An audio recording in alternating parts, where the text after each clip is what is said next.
I'm ready whenever you are, Mayor. Good evening. Before we call the meeting to order, we'll hear instruction on how the public may access Spanish interpretation. Thank you. The following message will repeat in Spanish.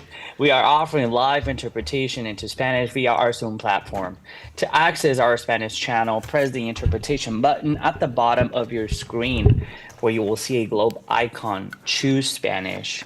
If you're joining via Zoom smartphone app, select your language by clicking More, or the three dots at the bottom of your screen. Select Language Interpretation and choose Spanish. Bienvenidos, estamos ofreciendo interpretación en español en vivo y en directo durante nuestra sesión en nuestra plataforma Zoom. Para tener acceso a interpretación, oprima el icono del globo terráqueo al pie de su pantalla y seleccione Spanish o español según su formato.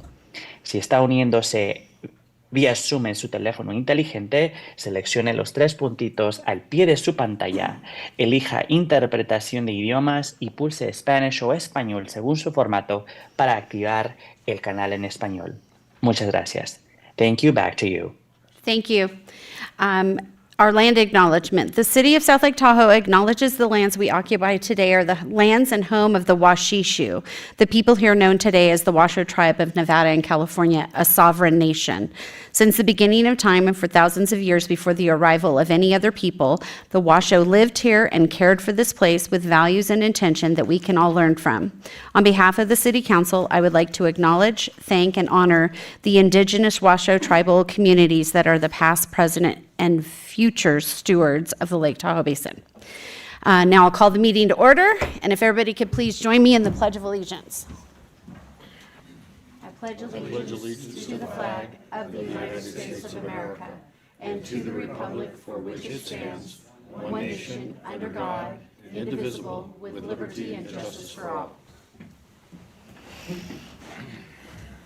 Thank you. Ms. City Clerk, would you please do a roll call? Of course. Councilmember Roberts. Present. Councilmember Jenkins. Here. Councilmember Robbins. Here. Mayor Pro Tem Bass. Here. Mayor Wallace. Here. All present. Thank you. Ms. Stroud, a closed session report, please. Thank you, Madam Mayor. We had one item on closed session this afternoon, conference with legal counsel regarding existing litigation regarding the case of South Lake Tahoe Property Owners Group versus City of South Lake Tahoe. And there is no reportable action from today's closed session. However, council did want to report that we will be having a special meeting next Tuesday, April 1st at 5:30 to continue that closed session discussion. Thank you, Ms. Stroud. Now we move on to our public communications. This is the public's opportunity to speak on any topic not listed on this agenda. Comments shall be limited to 4 minutes. In accordance with the Brown Act, the City Council cannot deliberate or vote on any matter raised under public communications, but may briefly respond to statements made or questions posed. Is there anyone in the room that would like to speak? Please, Mr. Wallace.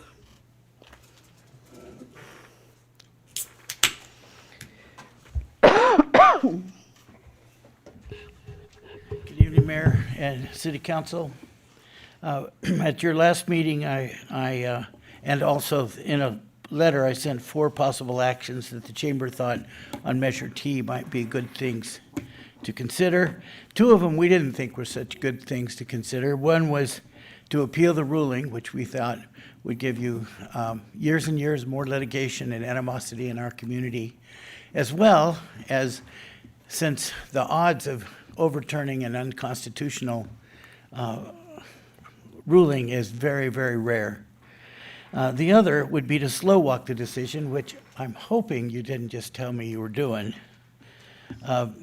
because that gives the NIMBYs the opportunity to formulate and organize and start another petition that runs us down the road for another 5, 6, 7, 8 years. And I'm not sure, because I'm not an attorney, but there could come a point where a lot of people could sue the council for delaying their constitutional rights. I'm not sure, but I was told that. But so the 2 things that we're hoping you do consider, and only consider, is first appealing or not appealing this issue, and either giving ordinance number 1114 a chance to settle in, because we never had the chance. We do have that what did give us the opportunities, we found out that Measure T didn't create all the housing that we expected it would. It just didn't do it, and it wreaked havoc in the market. And worst of all, because I know so many people who lost their jobs. It's time to put our town back to work and to avoid that. The other is take leadership. You're our duly elected leaders. You have new information now. A new decision needs to be made regarding this and all concerned. Take the leadership. If you need to make some tweaks to it, do it. But don't hang us out. We don't need that as a community. There's too many people that want their jobs back. There's school kids that need to come back to school. There's tax dollars that could be used to fix roads, and that's what we hope you do. Thank you. Thank you, Mr. Wallace. Is there anyone else in the room that would like to speak? Ms. Witt. Good evening, Mayor Wallace, City Council, staff. I'm Shannon Witt, and speaking on behalf of the South Tahoe Association of Realtors. We did also submit a letter for public as well, but I just wanted to reiterate a few of the things on there.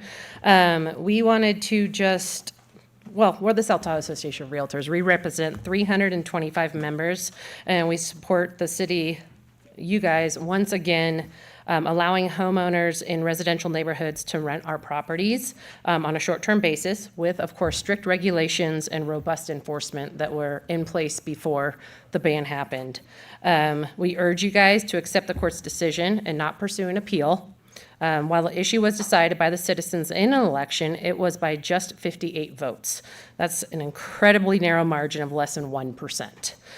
We're asking you guys to bring back the vacation home rental ordinance that was in place, just like Dwayne said, prior to Measure T's passing, which included strong regulations, management provisions, and mechanisms for strict enforcement.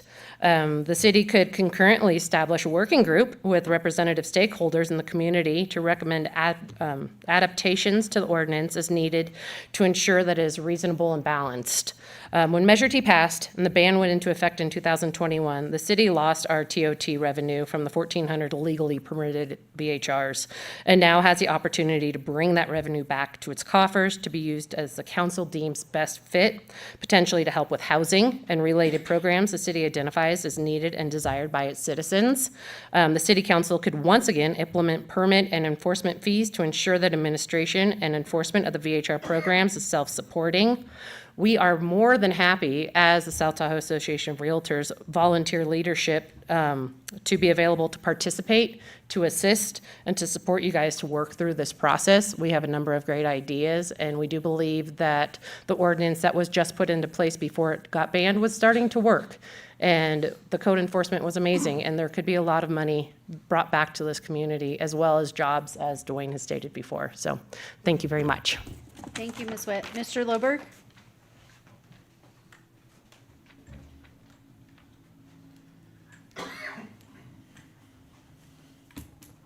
Good evening. I echo those sentiments as well, but the other thing is in 2011, quite a bit of time and effort was spent on doing a town plan. And looking at my neighborhood, it had one of the lengthy lists of desires for the neighborhood.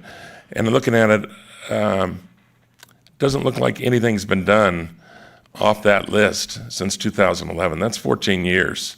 That kind of slams people's participation in the community if nothing's going to happen.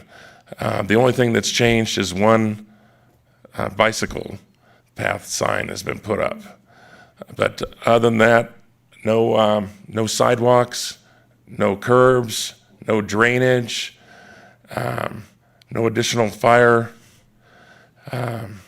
mitigation in that area, nothing. And it even asks for increased police presence in the neighborhood. There's a long list of stuff.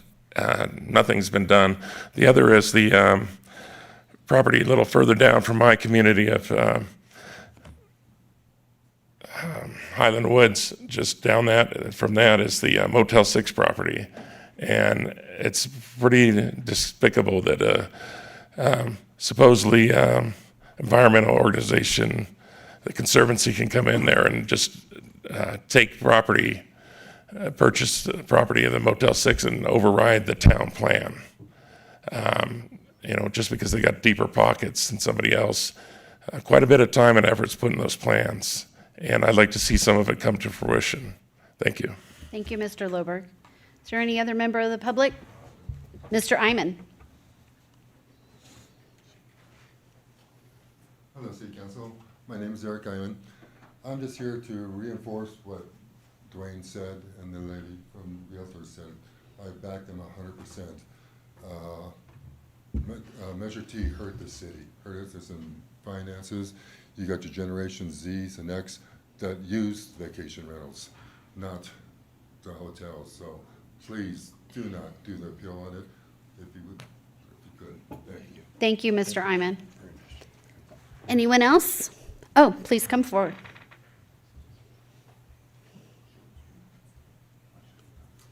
Hello, Council and members of the city. My name is Lauren Gresh. I am General Manager of R&R Vacation Rentals here in South Lake Tahoe.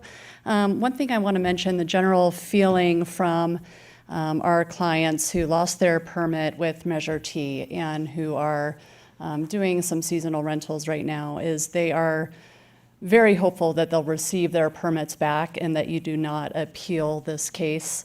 They'd rather have that happen than go through additional litigation to sue for lost revenue and hardships that fell upon them by losing their permit. I don't think anybody wants to see any of that held up. So on their behalf, we encourage you to do not appeal this, reinstate permits, and help our city get some funds back with those TOT taxes. Thank you. Thank you, Ms. Gresh. Anyone else? Okay, seeing none, we'll move to our Zoom platform. Yeah, we'll go ahead and open up our Zoom platform for anyone who wants to provide non-agendized public comment. I see we have Ms. Reagan.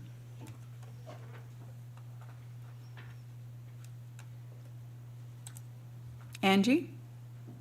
Sorry, it was, hello? Yes, go ahead and go, Angie. Okay, sorry.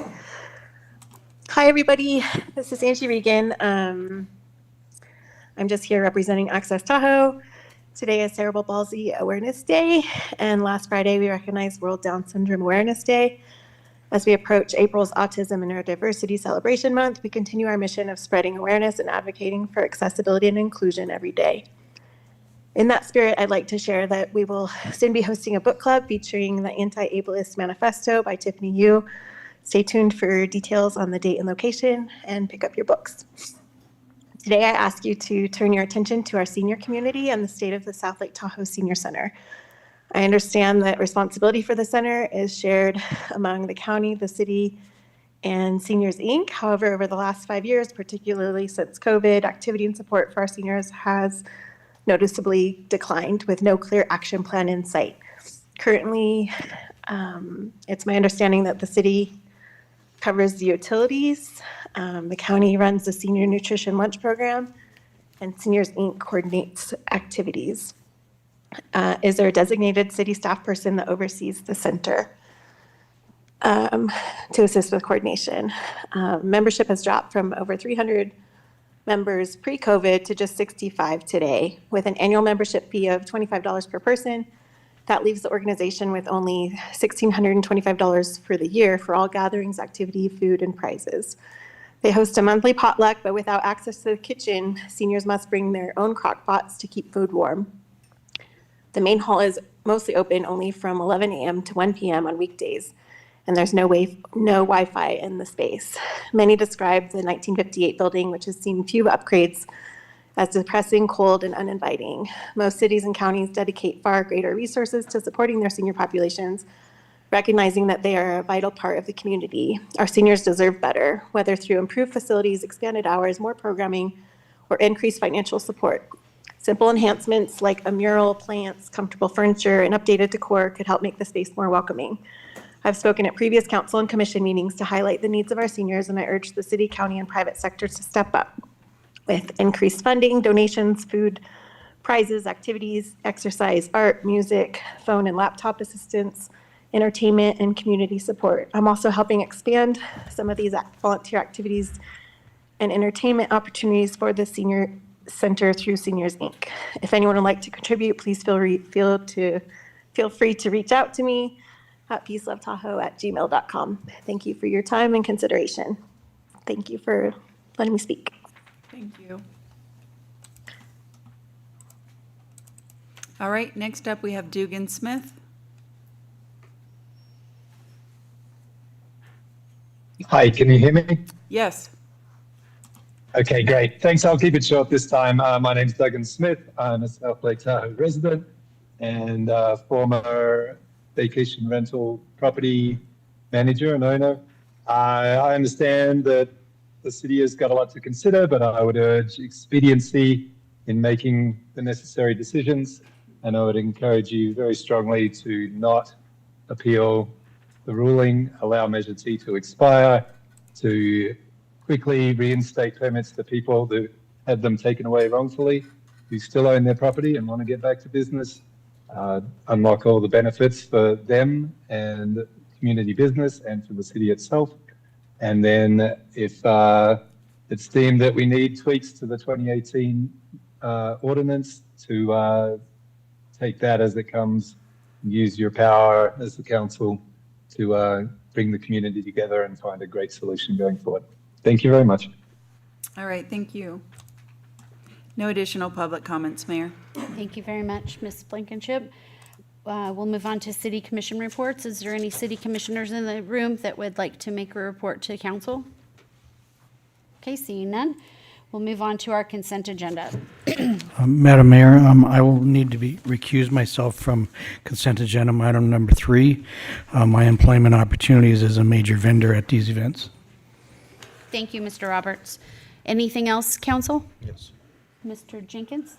I don't want to pull items, but I wanted to make it easier for all of you. I wanted to note that I will vote no on items 2 and 3, if the record can reflect that when the council adopts if they adopt the consent calendar. Thank you, Mr. Jenkins. Mr. Robbins, anything? Mr. Bass? Okay. We'll start with public comment on this, the consent agenda. Is there any member of the public that would like to speak on the consent agenda? Any of the items? Seeing none, we'll go to Zoom. We'll open up our Zoom platform for anyone who wants to provide public comment on today's consent agenda. No comments, Mayor. Thank you, Ms. Blankenship. I'll bring it back to council for further discussion or a motion. I got it. Forward a motion that we approve the consent agenda as presented. Okay. I second it. Okay, we have a motion and a second, which includes the recusals and the vote of no by Mr. 1, Jenkins. 2, and 3. Yes, thank you, Mayor. So do I push aye? Yes. That motion carries. Thank you. Oh, you did vote for it. No, I did. Sorry. It's been a long day, you guys.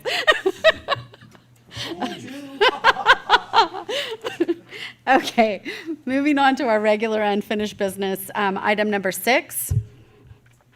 Purchase of real property at 2111 and 2121 Lake Tahoe Boulevard from BMO Bank NA. Ms. Stroud. Good evening, Mayor and council members. So pleased to present this item tonight. It was previously on the agenda for your February 25th meeting, but was sent back to staff at that time to give us an opportunity to discuss with the TRPA the deed restriction that was discovered late in the afternoon that day from 1978 regarding coverage restrictions on the property that we are to purchase from Bank of Montreal or BMO. We have now had those discussions and resolved that issue, so happy this is back on the agenda before you. So this would be the purchase of a vacant property that's adjacent to Fire Station 3 for construction of a new facility. The preferred configuration is a one-story fire station on the property to be purchased. The parties negotiated a purchase price and have agreed on $940,000 based on an appraisal provided by BMO. A letter of intent was signed by the city manager in August 2024 after authorization in closed session. on that price, and the attorneys then negotiated a purchase and sale agreement that's in your packet. The major terms in that agreement are that the city will pay a $15,000 deposit. We will start a 60-day due diligence period after signing the agreement. The city will be retiring coverage from 2 parcels outside of this area for the benefit of the BMO parcel that is being retained by BMO. There's going to be a 14,000 square foot buffer, open space easement on the northeast edge of the new city property, which will result in about a 67-foot setback next to the bank property. And the city agrees to process a new monument sign application for BMO for their monument sign. The next steps, if City Council authorizes this agreement, is we will start the 60-day due diligence period where we anticipate just making sure there's no title issues. We'll do a Phase 1 environmental review. Then there's a 120-day period to process a boundary line adjustment that's needed to convey the property from BMO to the city, and that will require TRPA approval as well. During that process is when we understand they will be able to release the 1978 deed restriction. The funds for this purchase have been appropriated already from Measure S sales tax proceeds. And with that, I am available if you have any questions. Thank you, Ms. Stroud. Council, do you have any questions? Okay, seeing none. Thank you. Thank you. Move on to public comment. Is there any member of Mr. Loberg?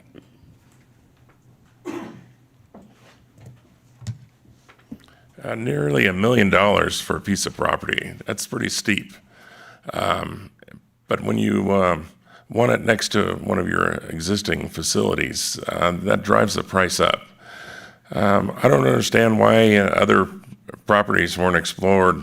For example, the shopping complex over by TJ Maxx, over in that area, there's plenty of land in the parking area that I'm sure they would sell a piece of that, and you could zone it so that you could put the fire station over there, and you could do it for a whole lot less than $1 million, and it wouldn't have to be next to an existing fire station.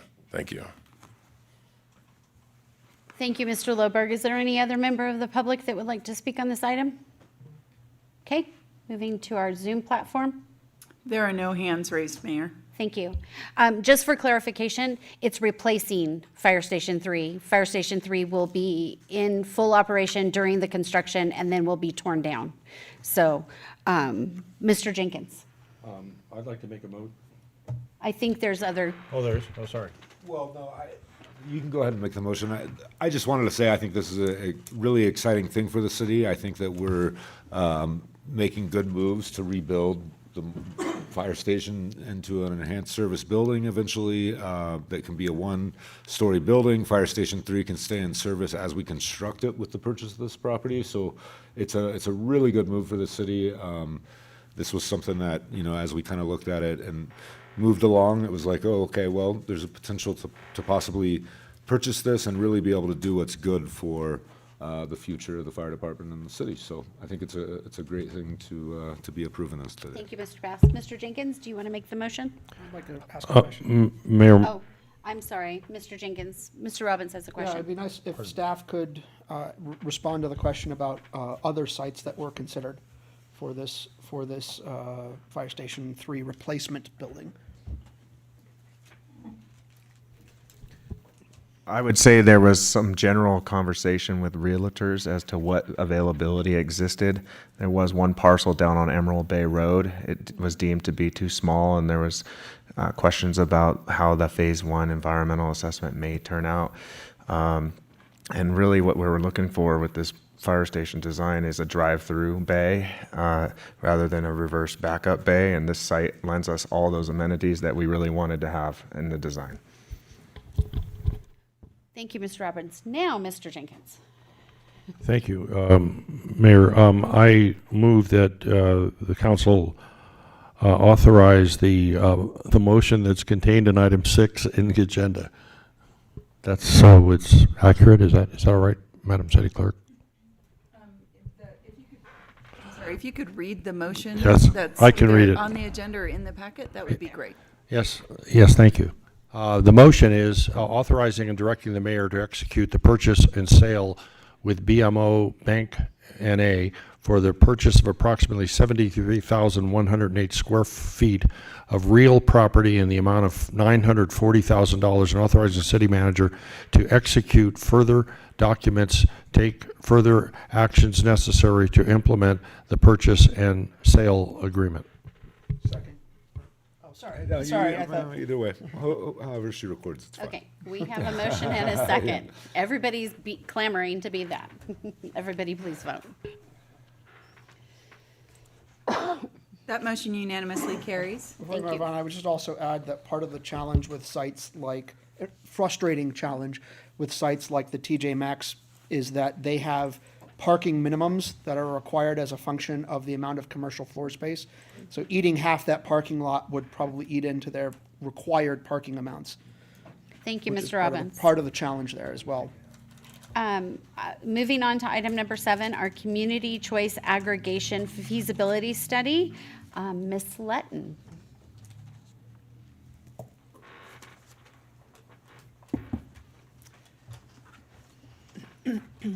Good evening, Mayor, council members, staff, and public. My name is Sarah Letton, Sustainability Coordinator in the City Manager's Department. Today, I'm bringing you a feasibility memo on community choice aggregation, CCA for short. I've been working with City Attorney Stroud over the last year or so in conjunction with law firm BBK and their consultant GDS and Associates to look into city-only feasibility for community choice aggregation. Representatives from those firms are here with us on Zoom tonight for questions later.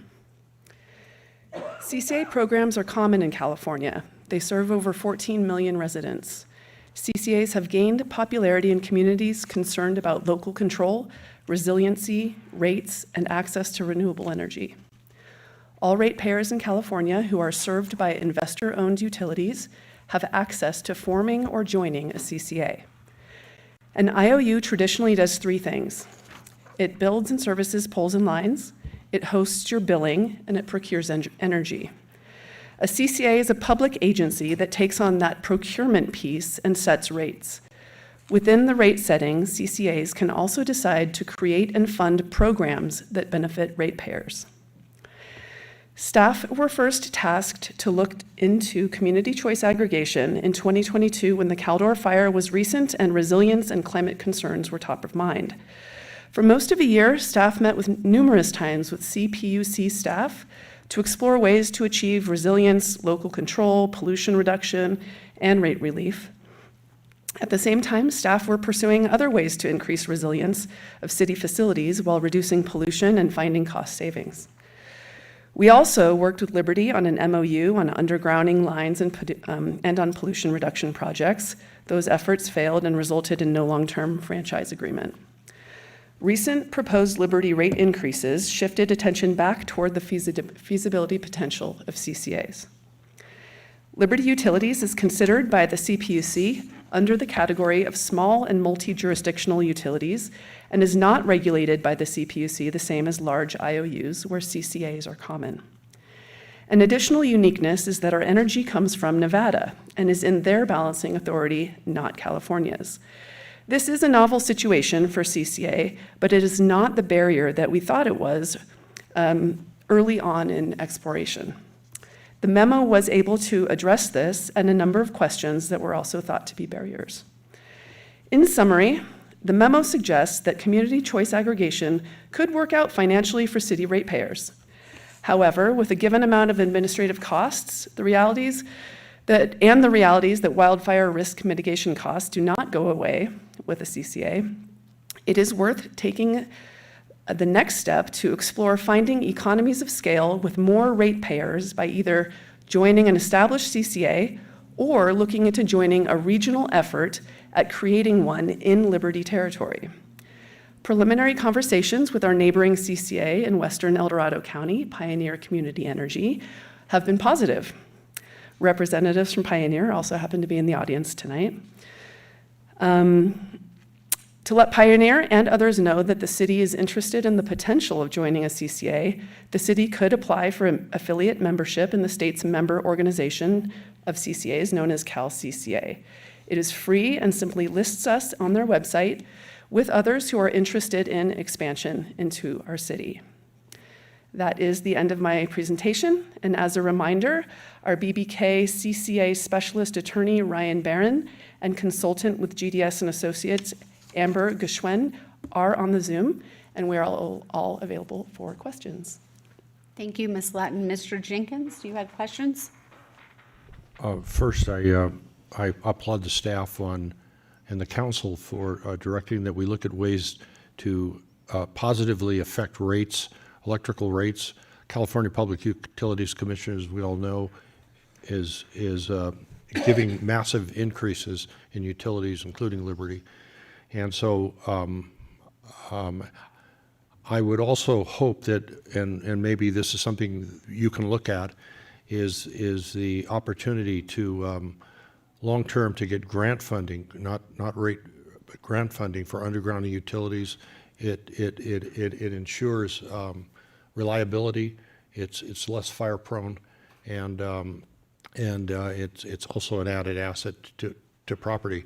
Lastly, I know it's sort of a convoluted not question, but I compliment BBK. I'm familiar with the firm, and I know that we are getting good advice if they're involved.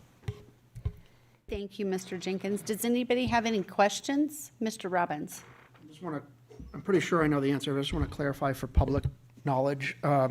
This, for all the benefits it confers, this does not force Liberty to get overhead power lines buried, correct? Correct. Nor does this require Liberty to improve reliability of their network, correct? Correct. They would still have control over poles and lines. Correct. And only a local municipally owned utility can do those things, correct? In that case, that municipal utility would own all of the infrastructure. I just want to clarify what this does and what this does not do for the public. Thank you. Do you have any questions, Mr. Jenkins?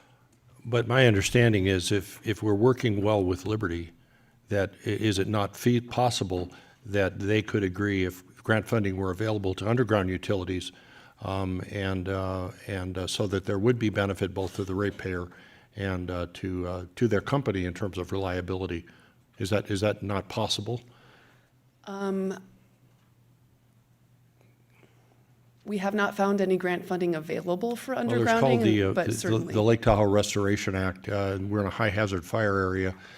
Placing utilities underground keeps the utilities from burning the adjacent weeded and fuel areas. That's the logic. Yeah, for But sure. but you'll look at that. I know you will, because Yeah, absolutely. I think, yeah, it's in everybody's interest that those are undergrounded. Thank you, 100%. Mr. Sum up the Jenkins. answer. If there's a grant available and Liberty's willing to work with us, we'll talk to them about that. Yeah. Mr. Roberts, do you have any questions? Mr. Bass? No questions. I have one question, Ms. Lutton. Do CCAs have to be contiguous? They do not. Thank you. That's great. Thank you. Okay. No other questions. We'll go to public comment now. Yes, please come forward. For the record, Donald Eckert with Pioneer Community Energy, and we're happy to be here. I just want to let the council know we're fully supportive of any help that Ms. Letton needs in this endeavor, and we hope this is the start of a great partnership. Thank you. Thank you very much for being here. Please come forward. Good evening. For the record, Danielle Hughes, and I am the president of Tahoe Spark, representing the permanent residents in rate setting with Liberty Utilities. I am also a member of the board of directors for North Tahoe Public Utility District. And I'm here just, for one thing, to commend both staff and the council on doing this study. This is energy is complicated, and we all are seeing the rate increases, as you mentioned. And I think this is a creative way to not only look at, resiliency in our system, but also reducing those rates. And I think I want to express that we have been having these conversations on the North Shore. The special districts up there have been discussing it and following this process that you've been working through, and we are very interested in continuing this conversation on a regional effort. So thank you for taking the time to present this. Thank you. Thank you, Ms. Hughes. Mr. Loberg?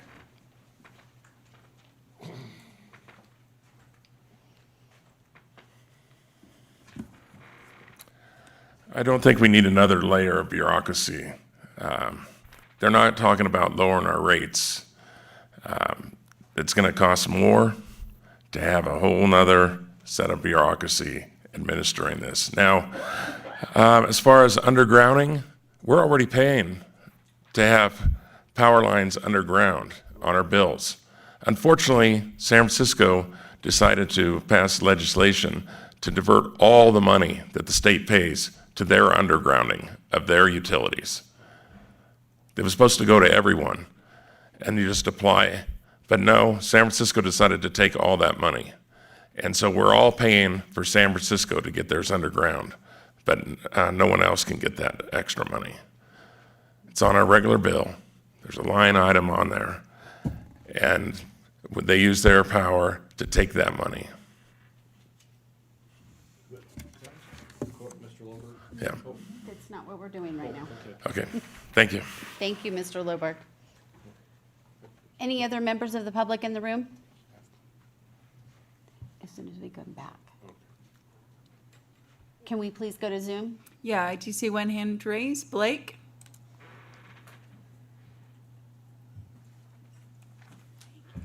Hi, my name is Blake Hershaft.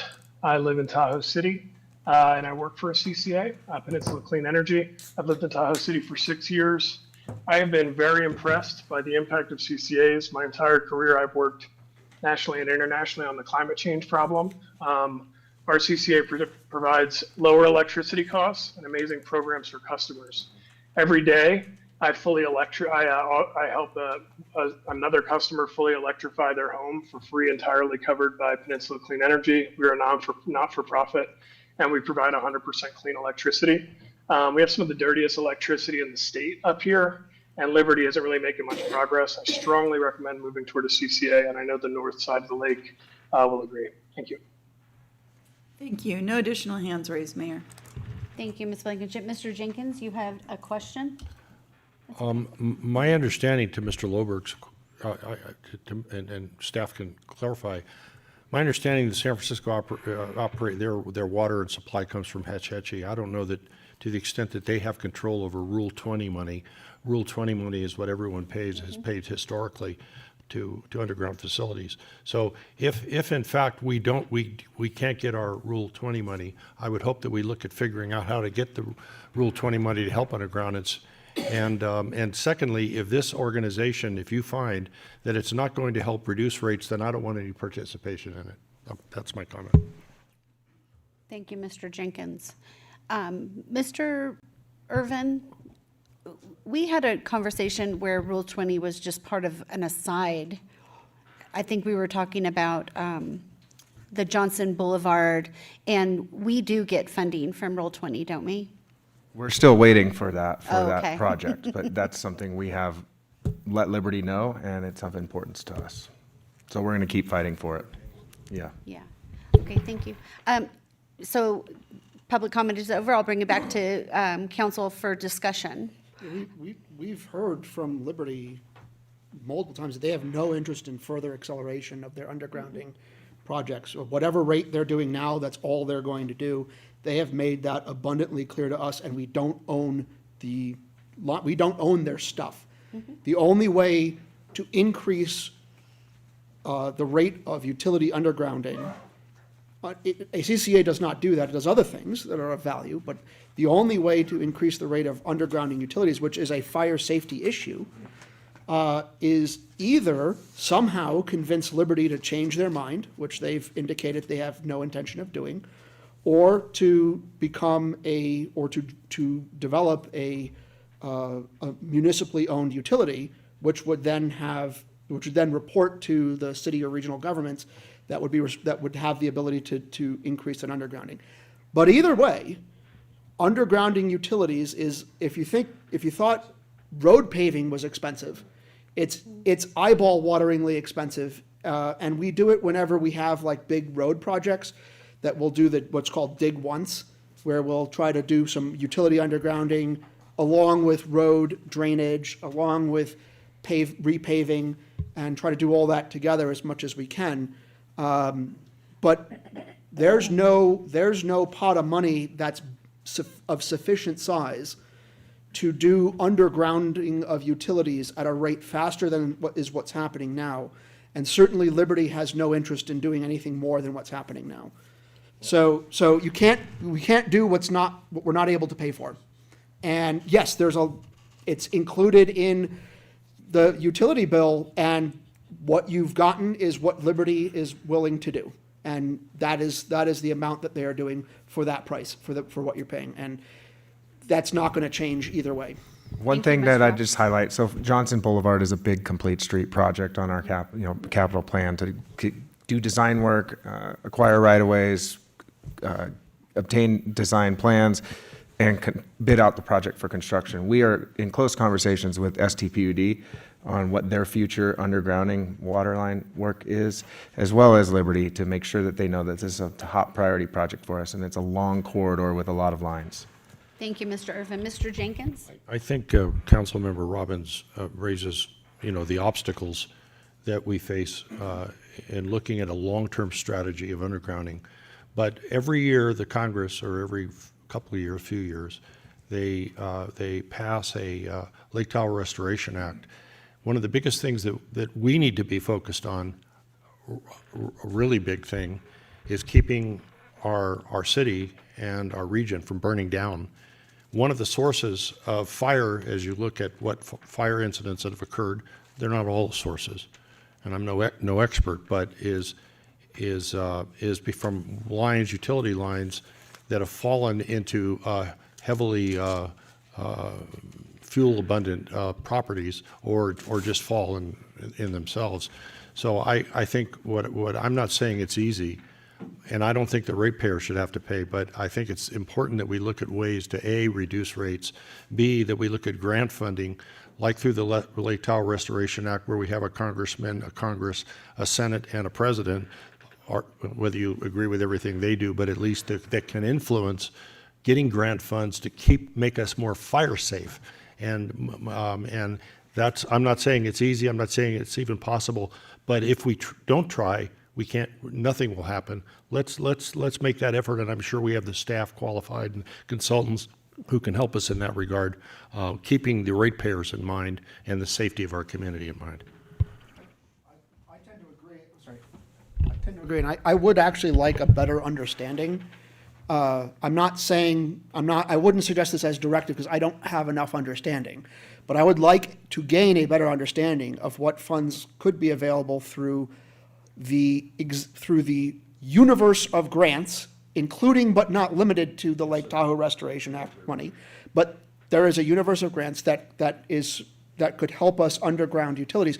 And as much as I also do agree with the fire issue as the top priority public safety item, not in lieu of, but in addition to, every time we have a power outage here because some car hits a pole, or it snowed, or the wind blew slightly, right? And we lose power to our neighborhoods. That's an entire day's worth of business that every restaurant and coffee shop loses, and stores lose, and customers go home and they don't come back. And then businesses and stores and restaurants spend what limited money they have on buying generators as backups. That's an investment in backing up something that should be a reliable public utility. Mm-hmm. And so for businesses to have to divert resources into that is Mr. money Robbins, that could be going. So I would like to see. I'm sorry for interrupting you, but I think Ms. Stroud is getting ready to tell us that we're getting a little bit off topic. But I would like then to see, and I suspect APC would be the time to raise it, I guess that's the question part. Yeah, so. Asking for more undergrounding information. Utilities isn't really part of this item, and it wouldn't be achieved through. A CCA, This yeah. action. So if you want to have more information about that, back later, I would So bring it up so- at the end of the meeting. So I think I'll bring it up on APC then, and so look for that at the end of this I meeting. believe Ms. Latin has something to add, and then we'll go to you, Mr. Roberts. Thank you. This is great discussion. I just wanted to bring up a response to a couple of the points. Staff is totally with you all in the intention to seek rate relief. That's the intention with this item. Can we seek rate relief and get some funding toward programs that would benefit ratepayers as well that are currently not offered? Climate programs, other types of programs that CCAs can create their own and fund their own programs. If the rates that they come up with are so much lower than what the IOU is currently charging, there's wiggle room in there to create, to fund programs, right? So the other piece is that exploring a CCA now does not impede us from the potential of looking into municipalization. So CCA right now is lower hanging fruit. It's easier, it's cheaper. Taking on the cost of purchasing poles and lines is pretty stiff for a city that's got a lot of other things that it's paying for right now. So just wanted to put that out there. And then I also didn't want to give false hope to the idea of finding grants for undergrounding. So I just want to kind of refocus that that's how IOUs make their money, is on top of infrastructure investment. We've never seen grants for undergrounding, so I just want to make sure that that's, certainly if it was available, we'd be all over that, but I just didn't want to give false hope that that's kind of out there and unexplored yet. Thank you, Ms. Litton. Mr. Roberts? Yeah, I'm sorry, I just wanted a little bit of clarification on what we're being asked to consider here, because are we being asked to pursue more data and more answers to our questions that we have, or are we being asked to join this aggregation, and that's where we would get our answers? It's a great question. So this is a softball for you tonight, really. This is saying that you are open to the idea of using my staff time to engage with other jurisdictions in the basin to explore joining a CCA, such as Pioneer, or seeing about forming our own within Liberty Utilities, so that that Joe's okay with using my staff time that way. And then the other piece was to file as an affiliate member at Cal CCA, which is non-binding and it's free, and it just says to CCAs in the state, hey, we're kind of interested, call me. And if we want to do a feasibility study to see how this could work out, let's look into that. Right now, I'm not asking for any funding either, because council has already appropriated funding for this feasibility memo. But the value of it is that, as you heard from Ms. Hughes earlier, is that there's some important information in that memo that, and where I mentioned that there were some barriers that we had feared. Those were addressed in the memo, and now some of those other jurisdictions in the basin can take that and say, okay, well, yeah, let's move forward and see about this. So right now, it's really just saying, use my staff time to explore this. Happy to report back whenever it's appropriate. And if we can publicly submit for affiliate membership in Cal CCA. Thank you for that explanation. That sounds great. That was a very good clarifying question, Mr. Roberts. I So think for me, Go ahead. this is a great move. As you said, it's low-hanging fruit, and we kind of need to move in this direction as we continue to explore. So with that, I will put forward a motion directing staff to pursue joining a community choice aggregation program and authorizing and directing the mayor to execute an application for affiliate membership with Cal CCA. Second. Okay, we have a motion and a second. Any further discussion? Then we can vote. And make sure to bring that up at the end of the meeting, Mr. Robbins. That motion unanimously carries. Thank you, Ms. Blankenship. Okay. Moving on. Turn the page. Moving on to, we will be acting as both the City Council and the South Tahoe Joint Powers Parking Authority for new business item number 8, establishing an electric vehicle charging rate for public chargers. That is also Ms. Letton and Mr. Robertson from the Police Department. All right, I'm back. Good evening once again, Mayor, council members. Sarah Letton, Sustainability Coordinator in the City Manager's Office. I'm here to present to you a proposal for a rate structure for the city's new Level 2 electric vehicle chargers. The first chargers for public use will be installed this spring at the Bellamy Garage. There will be 7 dual chargers with 14 ports and parking spaces on Level 1. We have planned chargers at the new rec center as well, 3 duals for 6 parking spaces. Same model as the Bellamy Garage. Last summer, City contracted with Blink to provide those chargers, including utilization of their network and software platform. The contract included a commitment to sharing 8% of proceeds with Blink in order to pay for the network and platform. It is up to City Council to decide the per kilowatt cost to pass on to customers, as well as the parking fee and grace period, which will incentivize turnover. Electric vehicles can be charged via what is known as level 1, 2, and 3 charging. Level 1 is the slowest and requires no investment in charging infrastructure, just an extension cord. Level 2 is faster. For example, homeowners have level 2 charging at their homes. Level 3 charging is extremely fast. It's kind of like a little longer than a gas stop, depending on how fast the charger is. But those are expensive, and upgrades to nearby utility infrastructure are likely necessary. In the early days of EV charging, grants incentivized public installation of low level 2 EV chargers, and often a requirement of the grants was that they be provided free of charge to the customer. Staff have selected faster level 2 chargers, 19.2 kilowatt, and example times to charge are provided in the staff report. These were selected in order to provide a faster charge appropriate for a few hours and better customer service.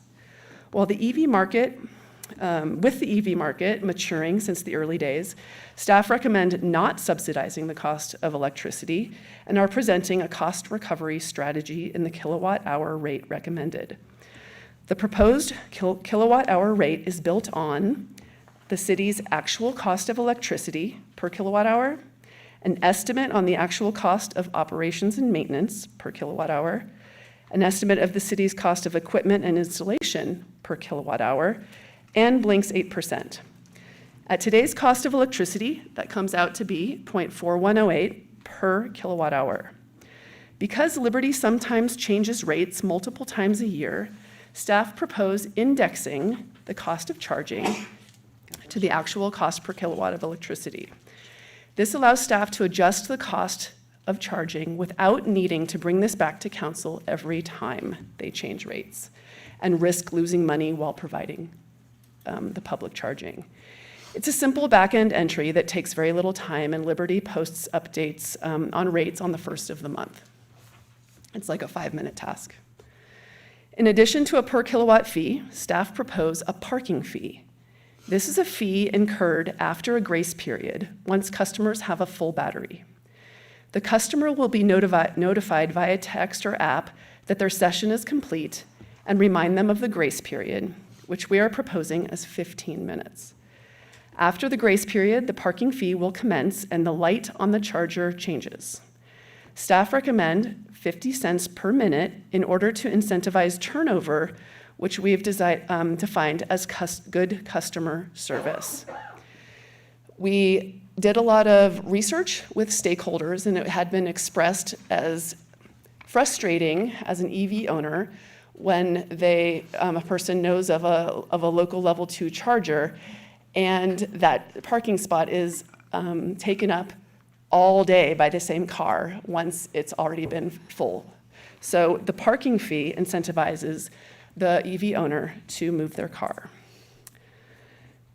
A steep parking fee will lead to more customers being able to utilize the chargers and will minimize code enforcement staff time. Visitors will need to move their car to another parking place in the garage, for example. Blink will also take 8% of the parking fee, and a standard per-session fee of 49 cents to support the cost of new technologies and roaming with their networks and providers. So in summary, staff are seeking approval of a per kilowatt fee, the parking fee, and the grace period as proposed. Parking fee at 50 cents a minute, grace period currently proposed at 15 minutes. Thank you, Ms. Lutton.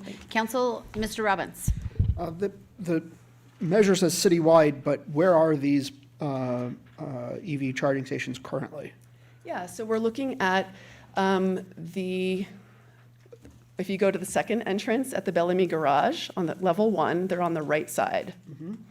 And then the next set that will be going in is at the brand new rec center, where there'll be 3 dual chargers for 6 parking places. What was the cost arrangement for installing the chargers? How did we pay for that, or how did that get paid for? I should maybe rephrase Those the are question. part of the much larger projects for both of those sites. Bellamy Garage is undergoing a much larger renovation, and the EV charger installation is part of that project. Same with the rec center. So the EV chargers are ours. We paid for them and we installed them. I just wanna Right, they're clarify that. city-owned, Okay. Exactly. They're not contracted out or subcontracted or something along those lines. Correct. We looked into that option, and vendors are not super interested in owning and operating the level 2s. That's very common for the fast chargers. Okay. Thank you, Mr. Robbins. All right, more for discussion. Thank you. Anybody else have questions? I have a couple of questions, specifically the Bellamy parking garage. In addition to the parking fees and the fees post that 15-minute grace period, will they also be paying to enter and exit the parking lot just like I would without an EV? Yes. Thank you. And are they notified when the grace period is over that they will be charged 50 cents a minute? Yes, by California law, the charges are upfront on the screen when they engage the parking session. It tells you the per kilowatt, it'll tell you the parking fee and the grace period. Thank you, Ms. Lutton. We're going to go to public comment now. Mr. Loberg?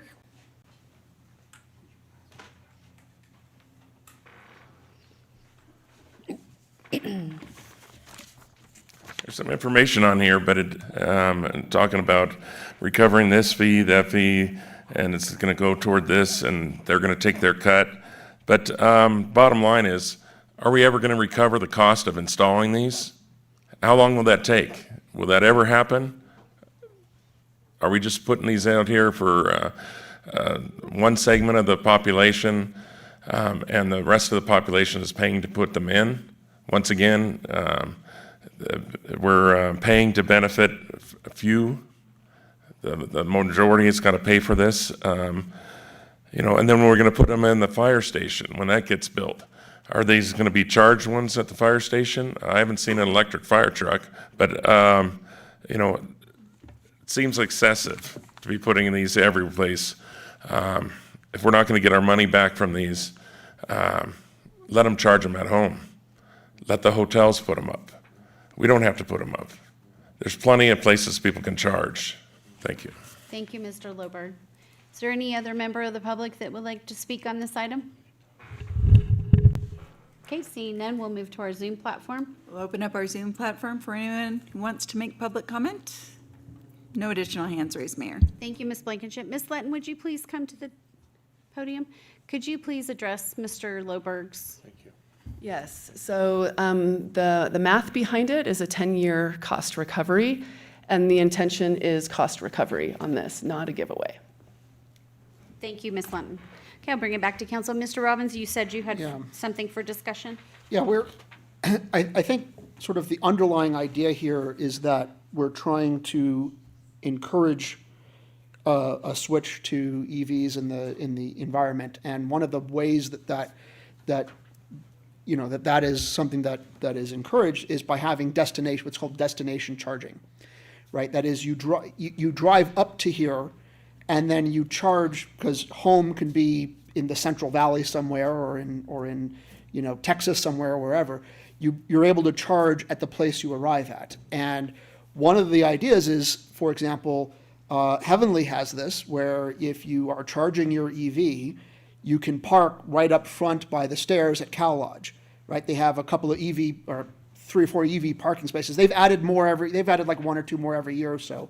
But they have a bunch of EV parking spaces, and the idea is to encourage people to drive somewhere, plug in, the car's topping off while you go off and do your thing, your activity. It's kind of sort of more of a model of recharging your cell phone whenever you get a chance to plug it in, rather than taking 10 minutes at a gas station to fill up again. And that's just fundamental to how EVs are different than gas cars. They don't work quite the same way. And by the way, as a culture, we subsidize gas vehicles and the oil system to colossal quantities with taxpayer dollars. So that's something to just keep in mind in terms of, is this right that we're engaging in this at all? We do this with gas nationwide. So in this example here, we have a parking garage, which is a good at a tourist destination location. A bunch of hotels do have EV chargers at their hotels, and that's good. We want to encourage that. We want to say that if you have an EV charger, that you get some discount on your coverage or whatever, to encourage that. We do things like that now. But the idea here is you should be able to take your family, your party, drive it, to the garage, plug it in, and go to dinner, and go to a movie, and go do whatever. And I'm fine with there being a rate for, it costs money to pump gas. It should cost money to, for lack of a better word, pump electrons.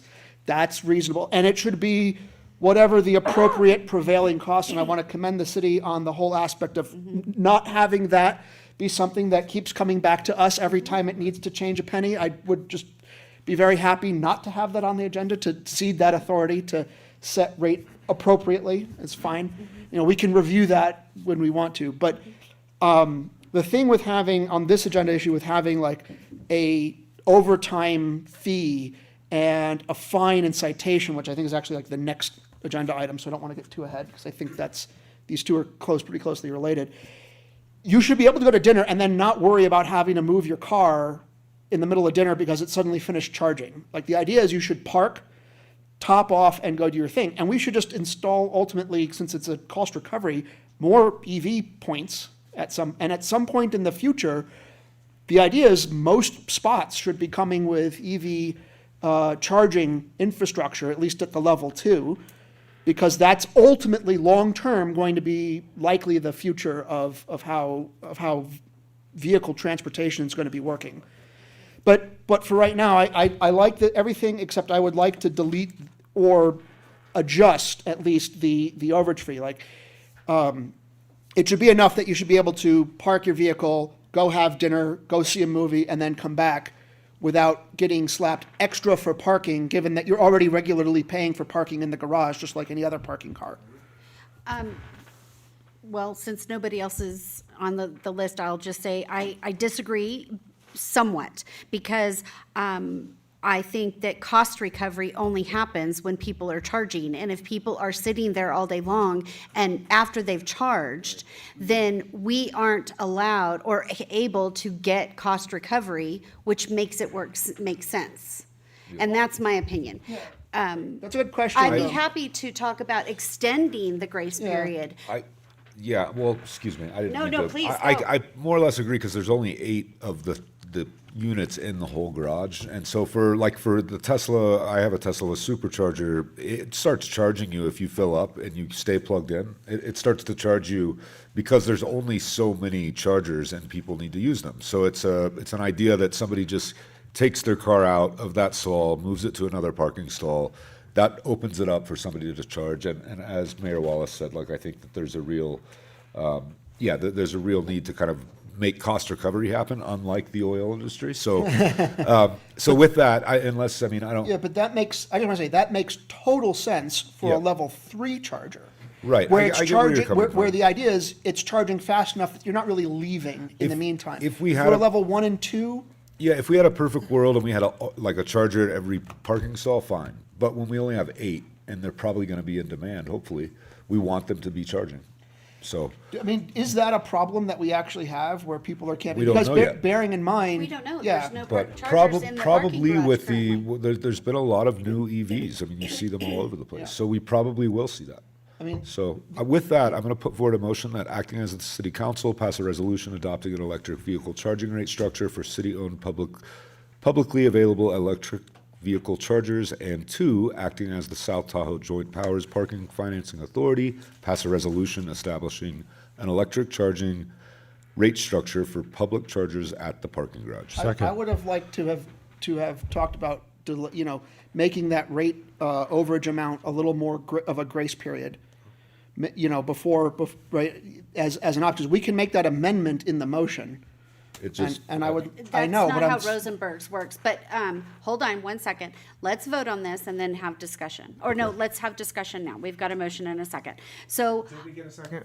Yes, Seconded. Mr. Oh, sorry. Jenkins I'm sorry. seconded. Thank you. So here's my thoughts. If we're prepared to move forward as a council on this item, maybe we can ask Ms. Letton to come back, like we do a lot in a year, and find out if that grace period is being going over a lot. That's not proper English, but it's a long day.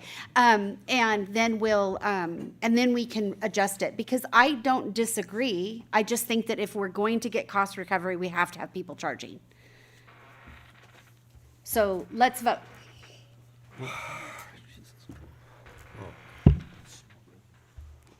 Yes. That motion unanimously carries. That was easy. Okay, with that, we're going to take a 8-minute break. We'll come back at 5 after.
We'll call the meeting back to order and move on to item number 9 under regular new business, electric vehicle charging parking ordinance, first reading. Ms. Letton. Hello, Mayor, Council members. Sarah Letton, Sustainability Coordinator in the City Manager's Office.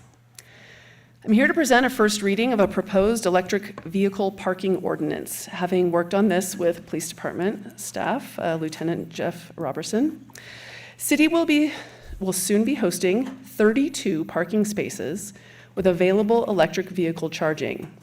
12 spaces have been identified for EV charging at the public lot at Harrison Avenue, 14 spaces at the Bellamy Garage, and 6 spaces will have chargers at the new Rec and Aquatic Center.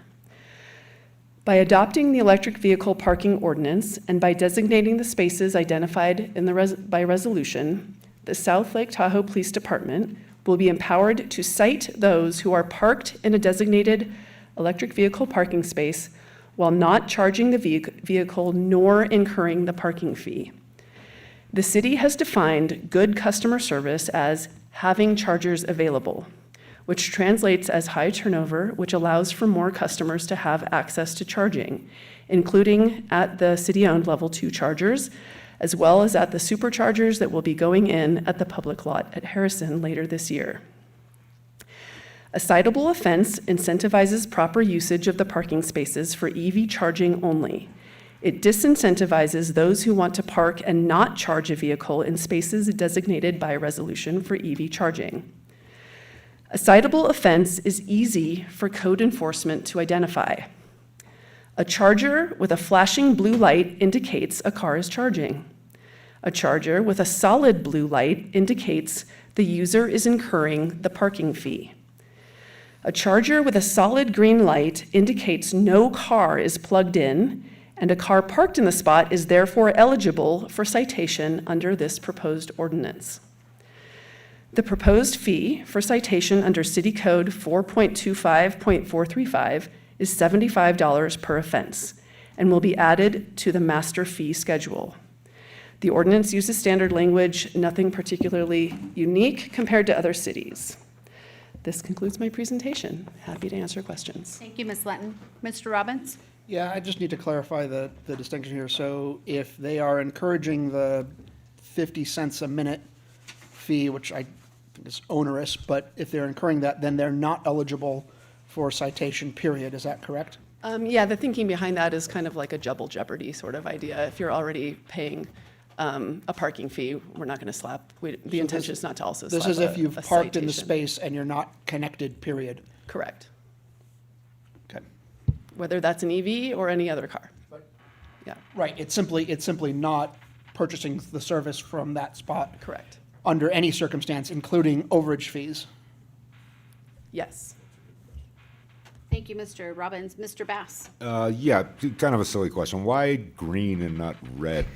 It's standard on the Blink chargers that we have Okay. a contract It with. just seemed like red Fair would enough. be more, yeah. I think it's like advertising that they're, hey, free, or like, hey, I'm open.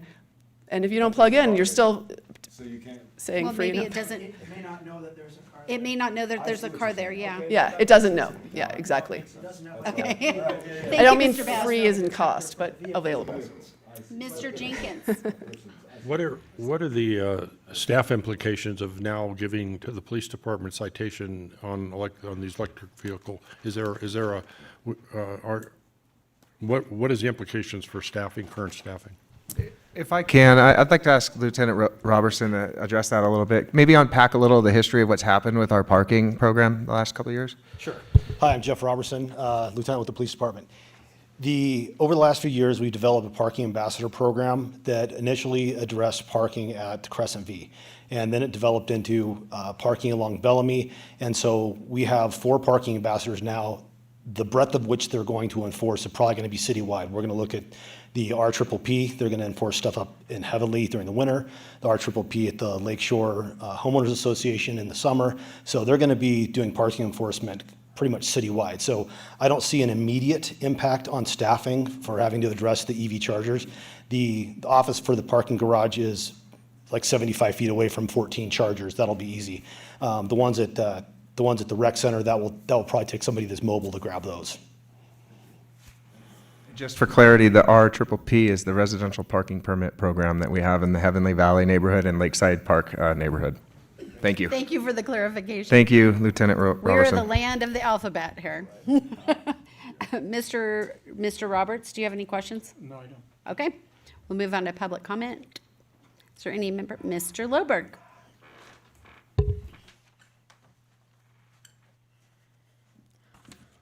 Yeah, I'm very concerned that this parking enforcement is going to take away from the little enforcement that we have for handicap parking. One business I patronize, on a windy days, they close the entrance that's over by the handicap parking. Other places you go, restaurants, DoorDash, and those kind of places are vendors, they're taking up the handicap spots. Everywhere I go, grocery store, doesn't matter what, I always see a vehicle that should not be parked in the handicap lot, in the handicap spot. I report it, but I never see any enforcement. Thank you. Thank you, Mr. Loberg. Anybody else in the room that would like to speak on this item? Move to our Zoom platform. We'll open up Zoom platform for anyone who wants to provide public comment on agenda item 9. No additional public comments, Mayor. Thank you very much. I'll bring it back to council for further discussion or a motion. Motion to approve. A motion to pass a motion to hold a first reading by title only of an ordinance establishing electric vehicle parking regulations and refer to a second reading and adoption to the April 22nd, 2025 meeting. Okay, we have a motion and a Second, second. yeah. Is there any further discussion? We can vote. That motion unanimously carries. Okay, moving on. Mayor, if I may, really Yes, quick. please. Sorry. This is a new thing for our city. I just want to give kudos to Ms. Lattin and Lieutenant Robertson for their work on this. They collaborated in a really healthy manner and brought us a good product to consider. So we look forward to giving the annual report a year from now to see how it's working. Thank you, Mr. Irvin. And Mr. Robertson, can you please set aside some time to talk to Mr. Loberg about the enforcement of handicap parking? Thank you. Thank you very much. Good, thank you. Okay, moving on to item number 10, fiscal year 2024-25 mid-year budget review, amendments to the allocated permanent position listing, and 5-year financial plan update. Ms. Tikamaro? Good evening, Mayor Wallace and members of the City Council. For the record, Olga Tikhamirova, Director of Finance. I'm here to present to you the results of the fiscal year 2024-2025 mid-year budget review and the 5-year financial plan update. The city conducts mid-year budget reviews annually in accordance with the city's financial policies and best practices. The finance director also presents the 5-year financial plan updates to City Council annually with the budget adoption and with the mid-year budget review process. I will begin this presentation with a brief overview of the general fund undesignated excess reserves balance and the adopted budget.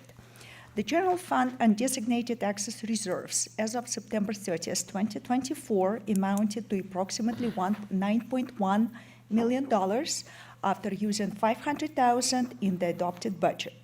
The adopted budgeted revenues equaled $60.2 million, and adopted expenditures equaled $60.7 million. Since the budget adoption, the City Council approved $4.7 million in additional budget appropriations as detailed in the attachment 6 to this agenda item. The remaining available undesignated excess reserves amounts to approximately $4.9 million. Of this amount, staff is requesting and proposing to appropriate $2.7 million towards critical city needs in order to be able to continue robust city operations and implement City Council strategic priorities.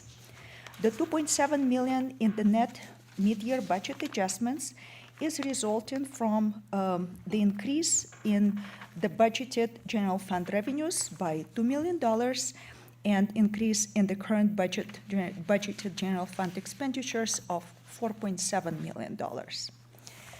Primary contributors to the revenue increases are $470,000 $5,000 to property tax revenue, $800,000 to interest earnings, $200,000 to business and professions tax, additional $200,000 to franchise fees, and $120,000 to 911 fees, with some additional revenue increases as listed in the staff report. Primary contributors to the to expenditures section include a total of $1,066,840 for personnel-related needs, a total of $777,761 for other operational needs. Capital needs requests amount to $1,470,531 for the purchase of furniture, fixtures, and equipment for the new recreation center. If council would like any additional information on this item, the city's Parks and Recreation Director, John Stark, prepared the presentation and is available to answer any questions City Council might have regarding this item. Other capital improvement program requests total $1,376,000. This was a list of all revenues and expenditures changes for the general fund. Measure S, sales tax general fund, increased expenditures increased by $45,000 to transfer to the general fund for reimbursement for the prior year cost of 7 firefighters. Cannabis program revenue requests allocate $400,000 towards grant program cannabis from the cannabis revenue based on the cannabis revenue allocation policy. The mid-year budget adjustments includes also several adjustments to the special revenue funds, capital improvement, and enterprise funds, mostly from the transfer from other funds or usage of the available fund balance. Regarding the 5-year financial plan update, it's included in the staff report. As indicated, preliminary estimates for fiscal year 25-26 include the assumptions listed in the key highlights section in the staff report, as well as in the attachment for the 5-year. It indicates that the upcoming year might have a deficit of $3.1 million. This is due to the programmed revenue increases being absorbed by growing personnel costs and other operational costs and contributing to projected general fund deficit for subsequent years. It's projected that it will be necessary in the upcoming budget to use $2 million that was set aside in the fiscal year 22-23 budget for expenditures and purse costs in the upcoming years. Each of the previous years have been projecting the deficit for the general fund, and the city has been working very hard to eliminate this deficit in the adopted budget every year, and we were able to do so, and hoping to find alternative sources as well in the upcoming budget year. For Measure S, sales tax general fund, 5-year projections include projections for this fund to generate $8.1 million in the Measure S sales tax, and projected uses include $1.9 million for various safety staffing, $166,000 for the snow removal on the sidewalks, $3.5 million for annual road rehabilitation and expanded in-house street and maintenance and snow removal programs, $1.2 million for snow removal vehicle and equipment replacement, debt service payments, stormwater management, and extended warranty payments for the new communication system. Also, $2.2 million is projected to be available in each of the subsequent 4 years for the new Fire Station 3 construction bond financing debt service. This concludes my presentation, and I'm happy to answer any questions. Thank you. Thank you, Ms. Tikamarova. Council, do you have any questions for Ms. Tikamarova? Mr. Jenkins? I'm not going to belabor this. First of all, I have the highest regard and respect for the finance director and her staff, who I think do an incredible job, and city manager and that management of that system. There are a number of, so this will actually result in the shorter comments. I do have, Do you have questions, Mr. Jenkins? if you give me the preamble, or would you rather I go through each item? Let me just do this, and then I'm going to back off, and y'all can do your thing. I meant in a respectful way, do your thing. I'm very concerned with the federal cuts and the state mismanagement of funds and what that means long-term to the city of South Lake Tahoe and other cities in California, but mostly our city. I'm very concerned about that because I don't think we know the answers of how it's going to affect revenue to the city of South Lake Tahoe.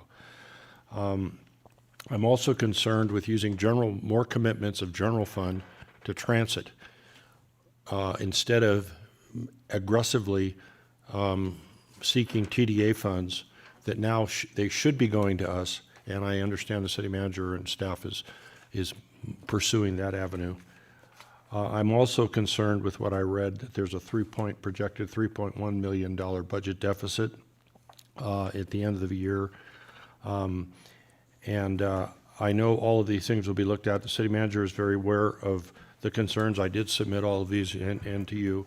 I think he'll be evaluating those comments and sharing those general concerns with the council later, so I won't have to individually go through each item in your budget and put all of you to sleep and maybe irritate a few of people. So, the last thing is, what I don't see in all these commitments of new general fund activities is an active street maintenance program that ensures that we are maintaining city streets annually and not by individual locations. And so with that, I'll have no further comments on the budget, to the delight of all of you and all of you out there.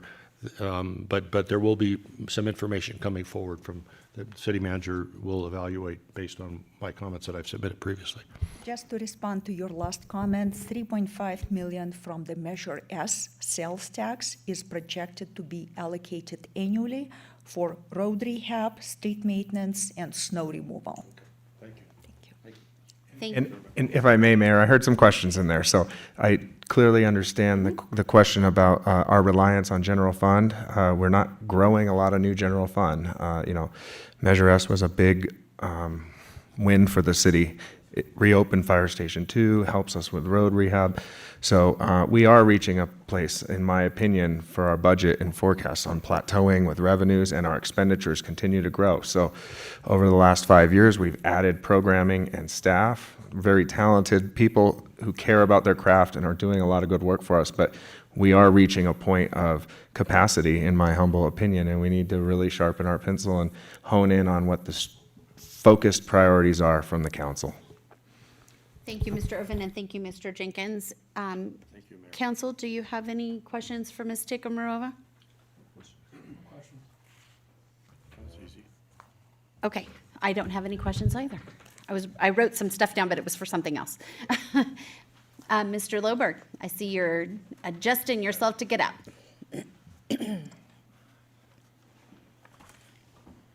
Did I miss something, or is that $1.4 million for furniture for the communication center? What is this, gold-plated? I'm sorry, it was 1.4 for furnitures, fixtures, and equipment for the rec center. For the rec center. The new rec center. Includes things like exercise Okay. equipment. That seems awful high, but, over $10 million in expenditures were discussed just now. And you would think that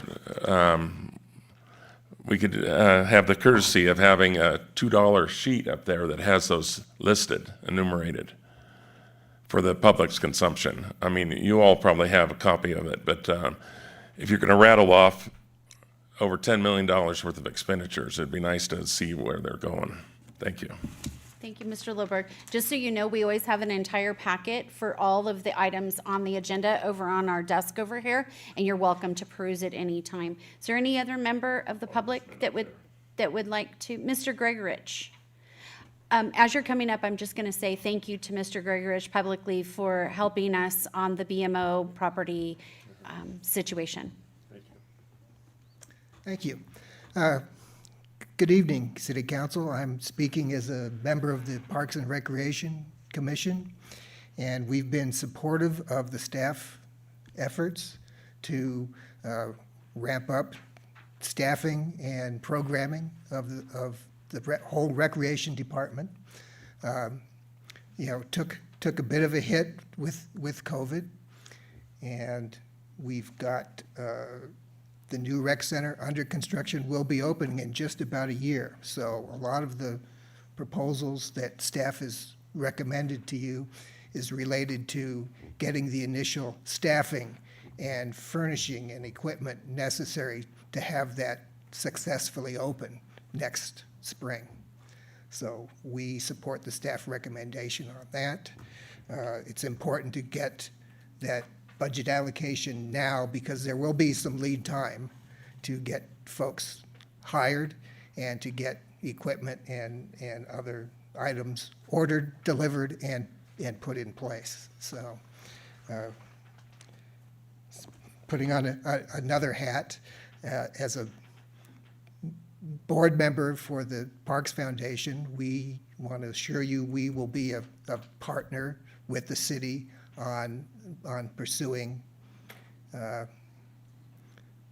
donations and base funding for in support of the rec center.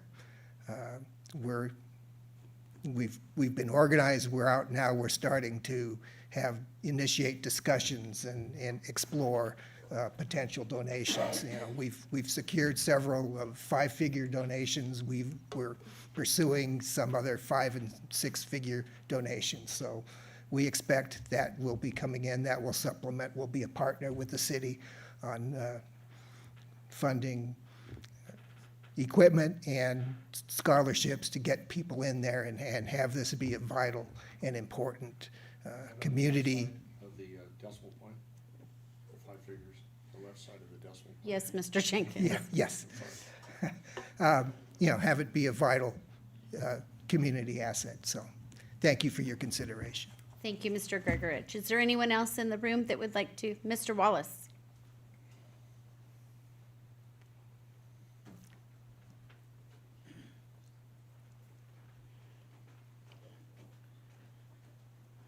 I have 2 hats I'm going to wear. First is as the incoming president of the Kiwanis Club of South Lake Tahoe.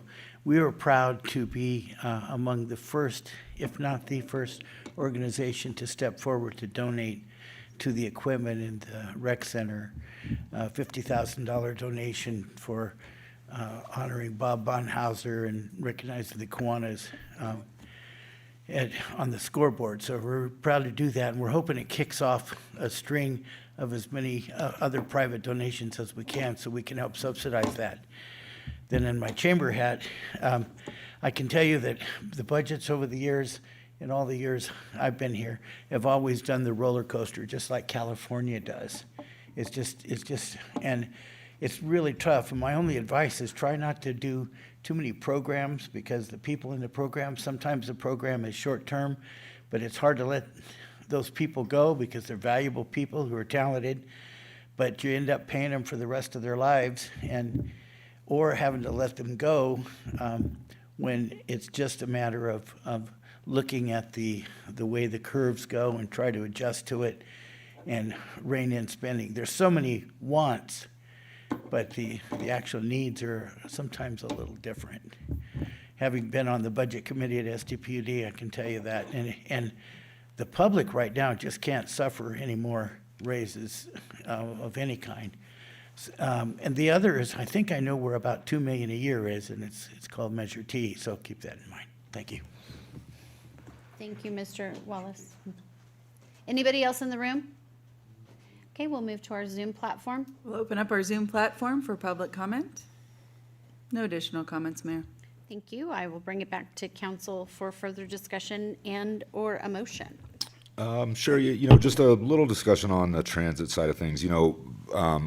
So for TDA funds, they exist, and right now, that's California gas tax funds for transit, and they do go to the TTD, split between, you know, Placer County has its own portion that goes straight to TART, and then we have a portion that's going to TTD, and a big part of why we have formed the JPA, which is next on our agenda, is to bring those into a more local control and be able to have that. But with that being said, that does not anywhere close come to what we need for funding for transit. And we, for a long time, have needed a local match into transit. And, you know, we are Ski Town, USA, and like any ski town you go to in the planet, transit is critical to how people move around here in a safe manner, to where they can park their car if they came by car at their hotel and leave it there and get to the ski resorts and get to the places that they want to go, and not have to deal with parking and not have to deal with things that they don't want to deal with. And if they have a drink, they don't have to worry about drinking and driving. And transit is critical to that. And one of the things that I think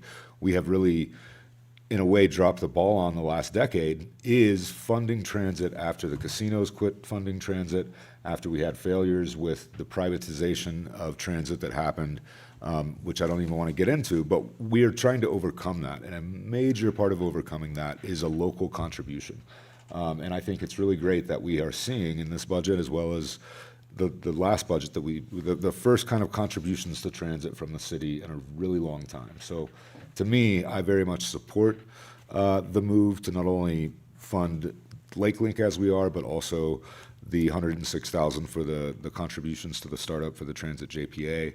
And I think we need to look at doing more of it, because again, I think transit is critical to so many different elements of our issues that we deal with here in Tahoe. So yeah, I just wanted to put that out there, and if there's no other comments, I will go ahead and put forward a motion. Oh, hold on. Okay, we have more Mr. comments? Jenkins? I promised I wouldn't comment, but I hope that the LTF, the TDA funds, that our share, that we get all of it. If we have a transit authority, that we get it all. So just like other cities in California, of all things, with maybe some exceptions, and that we use those funds first, and that where we're expending general fund and there's TDA funds available, that we reimburse the city for any allocations, because the general fund, in the end, is our most versatile fund. It's what funds our public safety departments, and I want us to be careful, and I'm disappointed to hear that the private sector is not ponying up also, whether it's the casinos or the large development.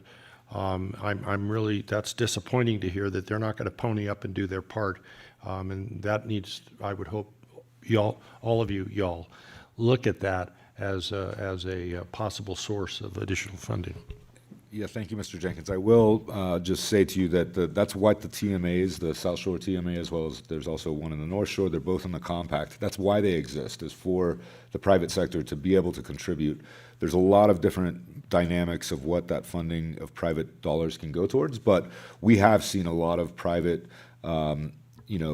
contribution to SSTMA that has done Lake Link.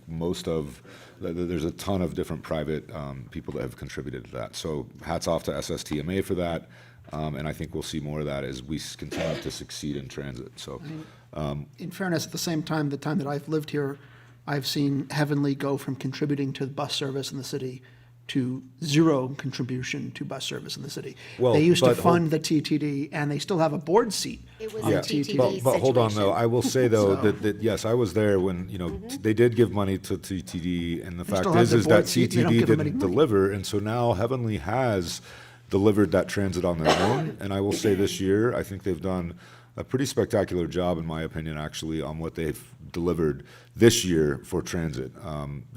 I think that there's way kind of day and night of what they were doing before, but I will say this year, it seems to me that Heavenly has done a lot with transit on their own. I would like to see them hopefully have trust in what we form as a JPA, and maybe those dollars will come back to the JPA, but just to put it on the record, they definitely have done more this year than they have in a long time, and I think it has paid off. So with that, No, wait. If I may, Mr. one Roberts clarifying, has something. sorry, one Go ahead. back to budget. Good talk on transit, and transit is funded with this mid-year budget. But I keep saying this every time we talk about budget, and in the last few years we've talked about the transit funding. I think a more sustainable long-term funding source for that is our parking revenue from the parking garage. It's an enterprise fund. We've paid off the debt for the bonds. That is something that takes reliance off of the general fund, and it's got a direct correlation to parking and transit, so. Thank you. Mr. Roberts? Yeah, first I want to say, I mean, I agree with Mr. Bass that, it's exciting times with the transit and we need to fund that. And it certainly can catapult our city to new heights. I do say I'm not pleased that there's a deficit in there. Most of it makes sense to me, and I'm sure Mr. Robbins would say in a large corporation, a deficit is frowned upon, to say the least. I know we got a lot of big projects going on right now, always do, but we have a few, and I'm just curious, would it make sense to have a quarterly review and dig down a little bit more on details? We currently do provide a quarterly finance update. I'll make sure to, I'll pull the past for you to take a look at, and going forward, we can make sure we discuss those. Yes, at council. They are on the, we put them on every quarter, so the next one will be Yeah, coming to You council. guys are just in your first quarter. So. That's why. Yeah, there, Councilmember Good idea. Roberts. Just for you, Mr. Roberts. It only feels like you've served for a year. Okay. In just this meeting. Mr. Bass, it feels like you want to make a motion. I will glad to put forward a resolution approving fiscal year 2024-2025 mid-year budget adjustments, amendments to the allocated permanent positions listings for changes made during mid-year and corresponding salary tables. Okay, we have a motion. I second it. We have a second. Is there any further discussion? Okay, seeing none, we'll vote. That motion carries. Okay, thank you, Ms. Tikamarova. Our last item of the night, item number 11, South Tahoe Transit Joint Powers Authority Startup Budget Contribution and Allocation of Transportation Manager and Accountant Positions. Ms. Roverud. Me, Madam Mayor. Okay, Mr. Irvin. Yeah, Ms. Roverud is the executive director of the JPA, so it would be kind of strange for her to ask for her Oh, got it. money for herself, for her own JPA. So anyways, just by way of background to help the new council members understand a little bit of the history. In October of 2024, El Dorado County and the city created the Joint Powers Authority. At that meeting, it required within 120 days that the JPA work to set up the startup contribution. The JPA's met, they've talked about that. Ms. Roverud's worked on developing the cost that the JPA will need to have startup organization for the JPA. That's really a transit manager and some portion of an accountant. The city's the managing entity for the JPA. 2/3 of the cost is the city. We have 2 of the 3 seats on the JPA. 1/3 is the county. They have 1 of the 3 seats. On February 12th, the council and me received a letter requesting the startup cost in the amount of $108,992. The proposal is to utilize the general fund. There was one thing that happened last week. We're working closely with Supervisor Lane and El Dorado County to make sure that what we do is deliver on what the intent of the JPA formation document was. They are still going through some of their budget discussions, and they have not made a final decision on their contribution in the amount of $54,496. So I'd like to point out that the proposed resolution to approve has been amended to show that we will authorize our funding contingent on the county's funding going forward. And we will still modify our allocation table for the positions, but I just wanted to have that assurance in there and making sure that we proceed with caution into this new JPA. I think it's moving in the right direction. I think there's solidarity on the board for what the next steps are with respect to analyzing the cost of the services we desire on the South Shore. But I just want to make sure that we don't jump in without our partner. So with that, I'll just kind of open it up to any questions. Thank you. Mr. Jenkins? First, I want to commend the city manager for adding the caveat, all partners have to pay their share, and I'm, if I know Supervisor Lane, I'm sure that she'll be able to convince her colleagues to participate. The other thing is that, what was the other thing? I have a note here. That since we're seeding it with general fund, I would hope that what we would do is look at other funding eventually if it's available, particularly if we're short of funding to funding essential services, what I would call essential services, police, fire, streets. That we look at backfilling, whether it's Transit Development Act funds or it's parking, the parking structure funding, that we look at other ways to backfill that, grants, blessings from heaven, anything that we can do to protect our general fund for the essential services that we were created as a city to do. Thank you. Thank you, Mr. Jenkins. Mr. Bass? I just want to be clear. So this is called startup funding because really what we anticipate is that the JPA will start to receive the funds, whether it's TDA or contributions from the city, and the future of the JPA, it will be funded administrative cost, and all of those things will be funded by revenue of the JPA, not allocations of general fund. Is that not accurate? That's correct. It's startup cost, and the intent is to eventually make a claim to the TRPA, who serves as the TMPO, for our share of the TDA funds. Great, thank you. Yes, you're The welcome. only thing that, if I could, the only thing that's bizarre in California, because we're in a bi-state, is this is the only place in California where TDA funds that I'm aware of goes to a bi-state commission that serves both states, when the other state doesn't really have the same commitment. So I applaud the JPA board in seeking to get our monies back so we can use them for the transit purposes that you've proposed. I would just like to say that this is Mr. Bass's passion for the last 6.5 years to get those TDA funds back. And our city used to have them, as you know, Mr. Jenkins, and we gave them up. We didn't give them up, but the city gave them up. So now we're just going to get them back and do the right thing. I mean, correct me if I'm wrong on that point, but isn't that ultimately up to the TRPA's It is now. decision as to whether or not to allocate those TDA funds to us or to continue allocating them to the TTD? It is.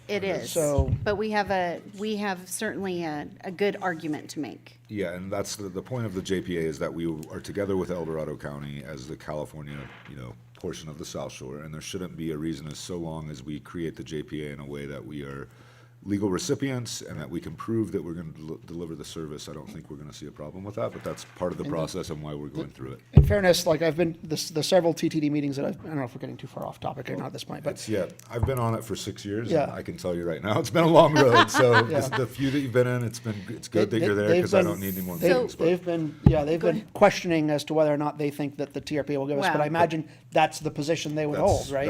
They're getting the So- money and they don't want to lose the money. So, So, is there any other questions? Okay, we'll move to public comment. Is there anybody in the room that would like to speak on this item on the agenda? Seeing none, is there anyone on our Zoom platform, Ms. Open up Blank? Zoom platform? No. Okay, bring it back to council for discussion or a motion. I will put forward a motion to pass a resolution authorizing $108,992 to budget appropriations from general fund undesignated excess reserves for the South Tahoe Transit JPA startup budget and amending the fiscal year 2024-2025 allocated permanent position listing to add transportation manager and accountant positions. Second. Okay, we have a motion and a second. Is there any further discussion? If not, we can vote.